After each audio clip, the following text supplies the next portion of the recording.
देबरगाव हाग्रामा महिलारि सार थासान्दियावबो जोंहा नै दालां गोबाय गिजियाव थानांगौ नै गावनि समस्थियाव राजा थाब्लाबो जोंहा नै गोबाय गिजियाव थाबायनांगौ रायजोफोर नायलाय गोबां आबादारिफोरनि थाखाय दुब्लियाव थांलाय फैलायनि थाखाय नैबे दालां गंसे गैयाब्लानो राहा गोथे जानाय आरो बेनि थाखायनो बिटि सरकारा नायसनोब्ला मोजां जागौमोन। खुलुमबाय लोगोफोर, नोंथांमोना बे दहायनि ससे भिडिअखौ नुबाय नङा होनबा?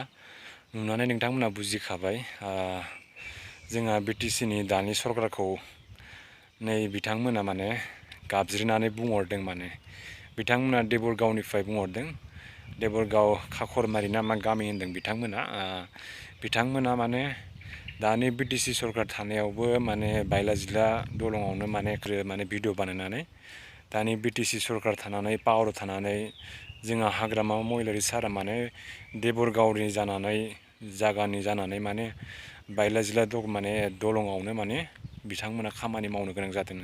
दा बै दलङा बिथांमोना खावलायदों जोंहा हाग्रामा महिलारि सार बिथांखौ माने जुदि अननानै बानायना होयोब्ला जोंनि माने गामिनि मानसिफोरनि थाखाय जोबोर मोजां जागोन।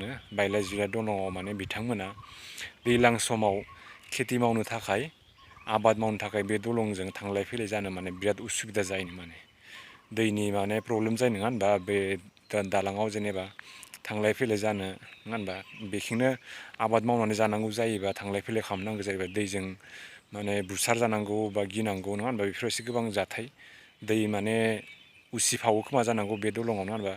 बुखार जानो गिनांगौ। भिडिअखौ जाय देबरगावनिफ्राय नुदों बिथांमोना मिथिखायो नङा होनबा?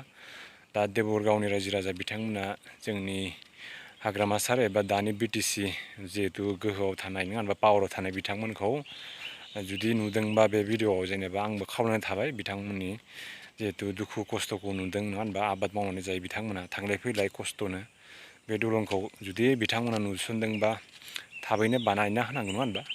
दा बिथांमोना पावाराव थानानै जुदि रायजो राजानि खामानि मावनो होआबा सोरथो मावनांगोन नङा होनबा? दा बेनिखायनो आंबो आंनि चेनेलनि गेजेरजों माने बिथां देबरगाव गामिनि रायजो राजा बिथांमोननि बे दलंखौ खालामना होनांगौ बेखौनो खावलायनाय थाबाय। लोगोसे बिथांमोना बुंदों आरोना जेनेबा दा देबरगावनिनो माने समस्तिनि जोंहा हाग्रामा महिलारि सार बिथाङा इलेकसन गेलेनानै देरहादों नङा होनबा?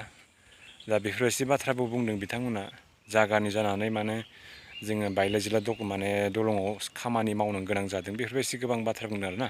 दा जेखिजाया आं बारा बुंनो सानाखै। दानि बिटिसि सरकार बिथांमोना जुदि नुदोंबा बिथांमोननि बे दलं बायनायखौ जुदि मिथिदोंब्ला नङा होनबा?